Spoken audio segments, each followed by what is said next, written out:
పార్వతీపురం మన్యం జిల్లాలో మంత్రి గుమ్మడి సంధ్యారాణి అనుచరుల ఆగడాలు ఒక్కొక్కటిగా వెలుగులోకి వస్తున్నాయి. ఓ టీడీపీ నేత వేధింపులకు ఆశా వర్కర్ బలైంది.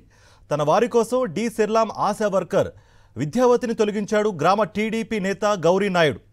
పక్షవాతం వచ్చిందని గ్రామస్తులతో ఫిర్యాదు చేయించి మరీ ఉద్యోగం నుంచి తీయించివేశాడు. దీంతో తాను ఆరోగ్యంగా ఉన్నట్లు నిరూపించుకుని శాఖాపరమైన పోరాటం చేసింది ఆశా వర్కర్ విద్యావతి. ఉద్యోగంలో చేర్చుకోవాలని జిల్లా వైద్యాధికారి పిహెచ్సి అధికారులకు ఆదేశాలు ఇచ్చినా అవి అమలు కాలేదు. ఆమెను ఉద్యోగంలో చేరనీయకుండా ఏడాది పాటు అడ్డుకున్నాడు టీడీపీ నేత గౌరీ నాయుడు. మంత్రి సంధ్యారాణి కాళ్ల మీద పడి కన్నీరు పెట్టుకుని వేడుకున్నా కనికరించలేదని వాపోయారు విద్యావతి భర్త. చివరకు టీడీపీ నేతల వేధింపులతో మానసిక క్షోభకు గురైన విద్యావతి గుండెపోటుతో మృతి చెందారు. తన తల్లి చావుకు కారణమైన వారిపై చర్యలు తీసుకోవాలని జిల్లా కలెక్టర్కు ఫిర్యాదు చేసింది విద్యావతి కుమార్తె. ఇదే అంశానికి సంబంధించి మరింత సమాచారం మా ప్రతినిధి యుగంధర్ అందిస్తారు. Yugandhar. Karthik, very good morning.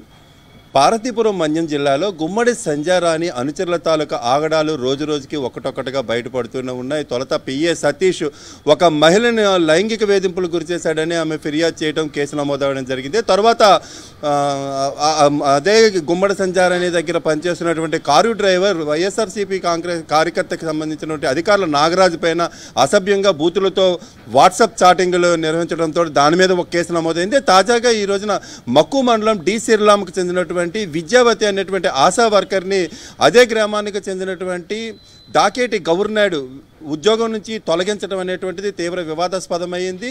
కూటమి ప్రభుత్వం ఏర్పడిన వెంటనే గౌరీ నాయుడు అయితే డి సిర్లాంలోని పనిచేస్తున్నటువంటి విద్యావతికి పక్షవాతం వచ్చింది అని చెప్పేసి గ్రామస్తులతో ఒక పిటిషన్ పుటప్ చేసి ఫైల్ మూవ్ చేశారు.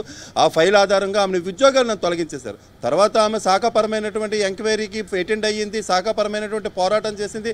ఆ పోరాటం చేసిన తర్వాత మరలా తన ఉద్యోగం తాను తెచ్చుకుంది. ఈ మేరకు డిఎంఎండ్హెచ్ఓ కూడాను అక్కడ మక్కువలో ఉన్నటువంటి పిహెచ్సి డాక్టర్కి ఆదేశించాలి ఆమె తిని విధుల్లో చేర్చుకోమని. అయినప్పటికీ కూడాను మీరు దాకేటి గౌరీ నాయుడిని కలిసిన తర్వాత మాత్రమే విధుల్లో చేర్చుకుంటామని చెప్పడం జరిగింది. కానీ దాకేటి గౌరీ నాయుడు మనసు కరగలేదు, ఆమెను విధుల్లో చేర్చుకోకుండా అడ్డుకున్నాడు. ఆ తర్వాత ఈ సీన్ అంతా కూడాను మక్కువ మండల తెలుగుదేశం పార్టీ అధ్యక్షుడు వేణునాయుడు చేతిలోకి వెళ్ళింది. వేణునాయుడు కూడా గౌరీ నాయుడు చెప్తేనే నేను విధుల్లోకి తీసుకుంటాను, లేదంటే నీకు ఇక్కడ ఉద్యోగం ఎవరని చెప్పడం జరిగింది.